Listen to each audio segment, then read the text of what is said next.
happy people, Jean here, and today I am going to be reviewing the new LEGO art set, the Van Gogh Sunflowers. Really wish I had an easel to stand this on. This is massive. This LEGO set is 2,615 pieces and will retail for $199.99 USD on March 1st. Before I get started, yes, I am wearing the same top as the previous Sunflowers reveal video because this is my only shirt with sunflowers on it and I like to stay on theme. And also, thanks so much to the LEGO group for sending this set over to me for review. As always, all thoughts and opinions are my own. So the LEGO Van Gogh Sunflowers. I mentioned in my previous video that this is my favorite painting, and if you stick around later on in this video, I'll tell you why. Unboxing this set, there is a white box inside the box. Once I emptied everything out and got organized, there's 34 bags total, a few bags with some base plates and the LEGO instructions in a paper bag. The instruction booklet is very pretty. I love the image in the front. We got the Van Gogh Museum Amsterdam little logo on the top right corner. There are several pages with blurbs. This one about Vincent van Gogh, about the sunflowers, about transforming this piece into a LEGO set. Then there's this page with a QR code for the accompanying podcast, something I'm unable to listen to because it won't go live until release day. So right now, just scanning this QR code will take you to the LEGO art website. I'm excited to listen to it, but I am a little bummed that I didn't get to listen to it while I was building. So bags 1 through 6 will get you the frame.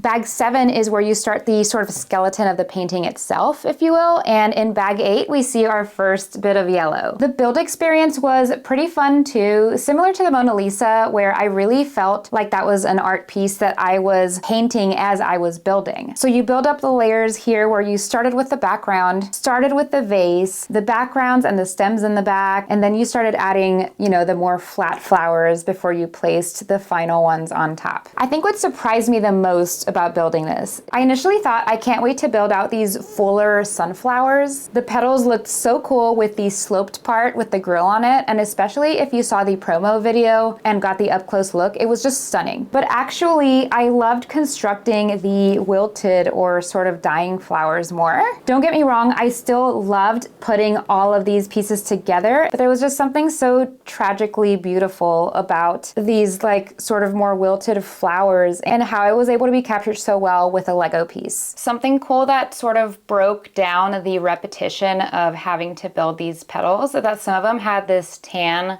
color in the center of it instead of gold. This flower over here actually used some of these tan colors, but also some of these skate pieces. Really gives you the impression of this flower is dying, really adds a lot of texture here. Something I do wish this LEGO set had is I wish we could have had a gold frame, something closer to the actual painting. I didn't get to ask at Fan Media Days if there was any limitations, but I know at least some feedback I've seen is people wondering why this didn't get the Mona Lisa frame treatment. Another piece of feedback I've seen a lot in the comments is kind of questioning why the use of the lime green in the center, but I actually think it works quite well. And if you look at the actual sunflowers painting, it is a pretty bright green that is used in the center of these. The LEGO designers were actually given a full-sized replica to work with. They worked so closely with the Van Gogh Museum to make sure that everything down to the right amount of petals, the brush strokes in the background, everything is very much intentional. If you know anything about the sunflower painting, you know that they're actually very thick. Van Gogh's brush strokes were very thick, and I think it was called the impasto technique, where it's layers and layers of thick paint that I think is just captured so well, especially with these brighter wilting flowers. And then the amount of sunflowers on here. So this painting famously has 15 sunflowers, but then there's actually a hidden 16th sunflower. I'm pretty sure the LEGO designer said that it was right over here. The sunflowers painting famously uses only 3 shades of yellow. And so the designers did the same thing. They used the 3 shades of yellow. We have this dark yellow over here, this lighter yellow, and then of course this gold was used here. So in a sense, the designers gave themselves the exact same limitations that Van Gogh had. Favorite details, gosh, first the Vincent signature. I just freaking love that. The pot back here,